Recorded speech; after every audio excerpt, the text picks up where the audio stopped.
They were warriors, strategists, and leaders, women born into chains who dared to defy empires. Their names barely echo through the halls of history, but their legacies whisper through the smoke of rebellion. These were the women who rose in fire against slavery, who led uprisings when silence was survival. This is the story of resistance and of the powerful women history tried to forget. Darkness blanketed the sugar fields of the British Caribbean. A thick fog of silence hung over the slave quarters, but not for long. Inside a cramped hut, a woman knelt, her hands not in prayer, but clenched in fury.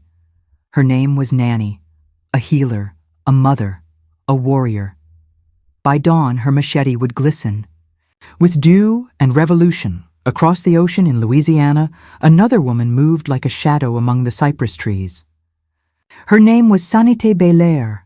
By daylight, she played the role of wife. By night, she trained an army. She wasn't just resisting slavery, she was dismantling an empire. And in Brazil, a woman named Aqualtune once commanded 10,000 warriors. Captured in war, sold into bondage, and shipped across the Atlantic, she was meant to vanish. Instead, she built a kingdom of runaways in the jungle, a free black nation carved out of empire.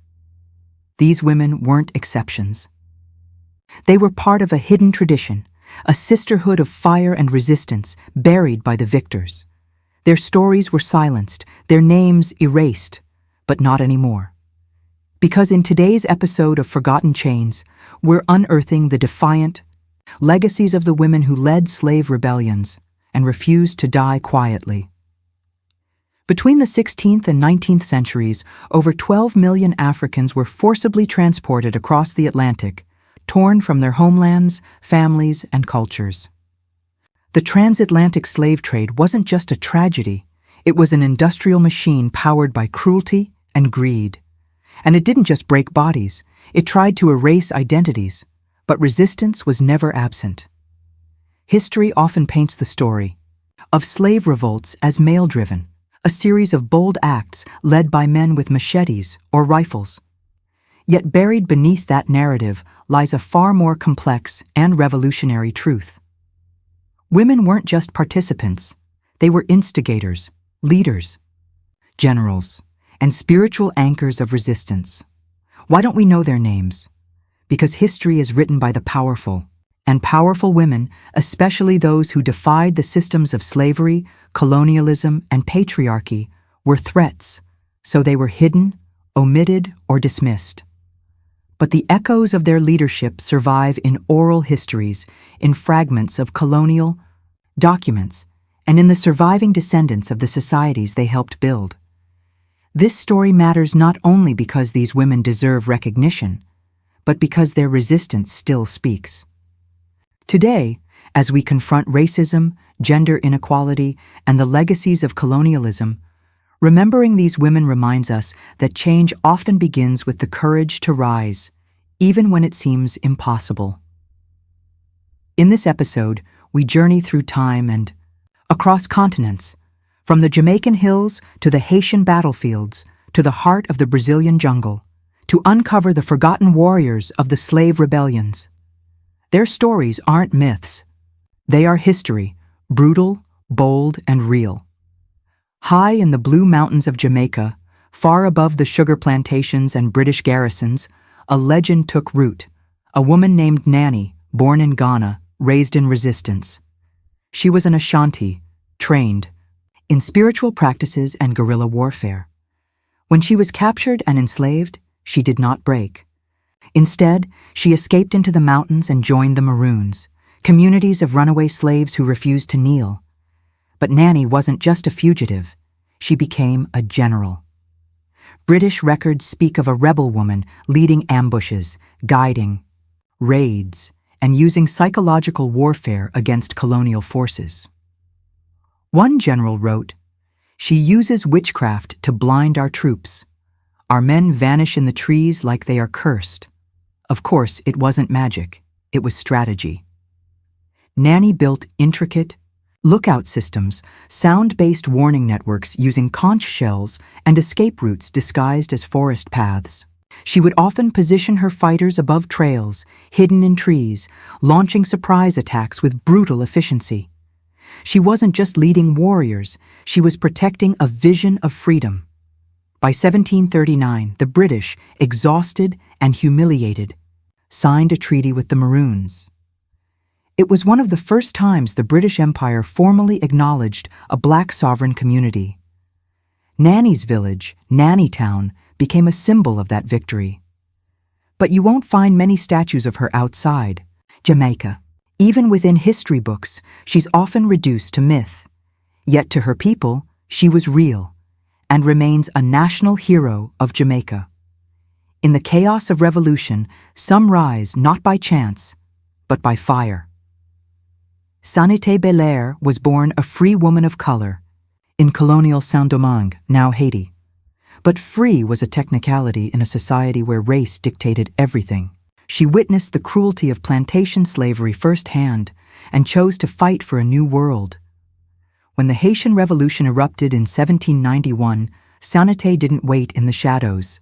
She joined the army of Toussaint Louverture and later aligned with Jean-Jacques Dessalines.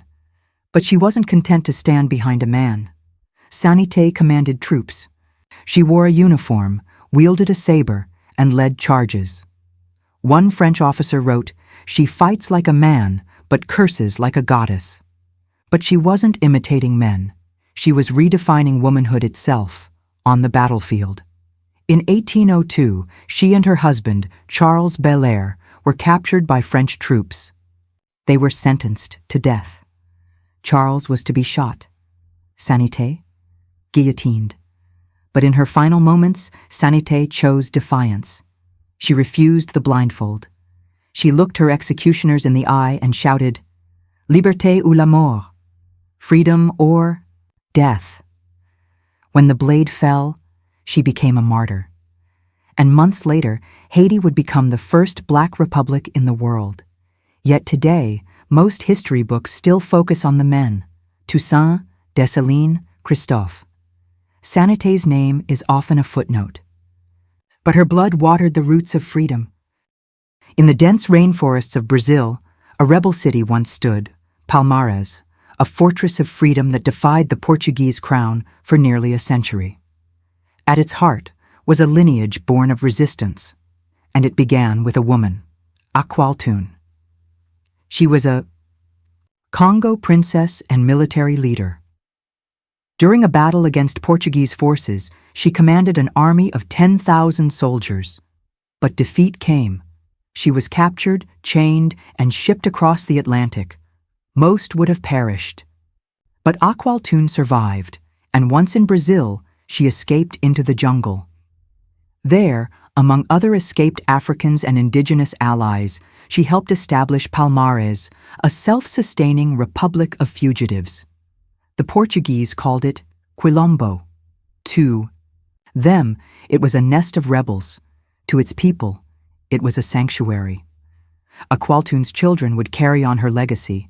Her grandson, Zumbi dos Palmares, would become a legendary figure in Brazilian history. But it all started with her.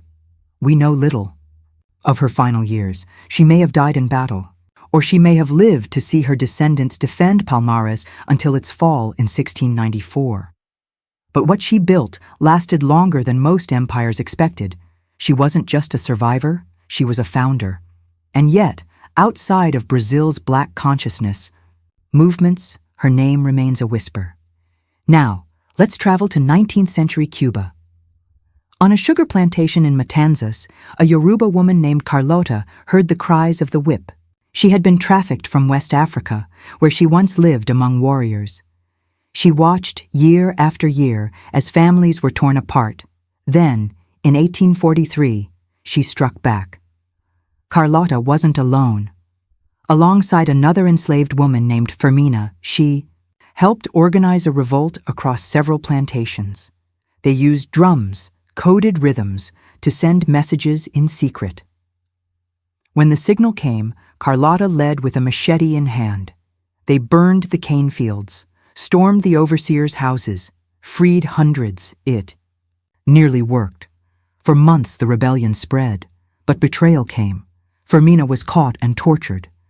Carlotta was hunted down, captured, and tied to horses, her limbs torn apart in public. The Spanish believed her death would kill the movement, but Carlotta became a symbol. During the Cuban Revolution in the 20th century, the communist government even named military operations after her. And Afro-Cuban activists today still beat the drums in her name. She didn't live to see freedom, but she carved a crack in the wall. The women you've just heard about, Nanny, Sanité Belair, Aqualtune, and Carlotta, weren't anomalies. They were part of a vast, often invisible tradition of female resistance during one of the darkest chapters in human history. They weren't just supporting roles in male-led revolutions. They were commanders, healers, strategists, and sparks of defiance. They organized intelligence networks, inspired their communities, and faced death with defiant courage. And yet, they were buried, not by time, but by intention. History has a habit of erasing women, especially Black women who dared to challenge colonial and patriarchal power. For centuries, textbooks praised conquerors and silenced the conquered. But resistance leaves residue. It lingers in folklore, in whispered stories passed down through generations, in the quiet pride of descendants who still carry these legacies. 2. Remember these women isn't just to honor them. It's to reclaim a fuller, truer version of the past. A version that acknowledges that women, especially those who were enslaved, did not passively endure. They fought back. Again and again, and their stories still matter today. In a world still wrestling with racial injustice, gender inequality, and the legacy of slavery, their courage offers not just history, but guidance. Their rebellions ask us, what are you willing to resist? What injustice must not be endured? We remember them not because they were perfect, but because they were powerful. Because they remind us that silence is a choice, and so is uprising. If these stories moved you, if they made you feel something, don't let them vanish again. Like, share, and subscribe to Forgotten Chains for more untold histories of rebellion, survival, and truth.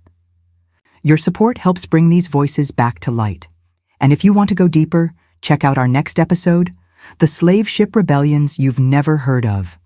An explosive dive into the uprisings that happened before enslaved Africans ever reached land. These stories were silenced for centuries. Now, it's our turn to listen and to remember. Because history isn't just what happened, it's what we choose to carry forward.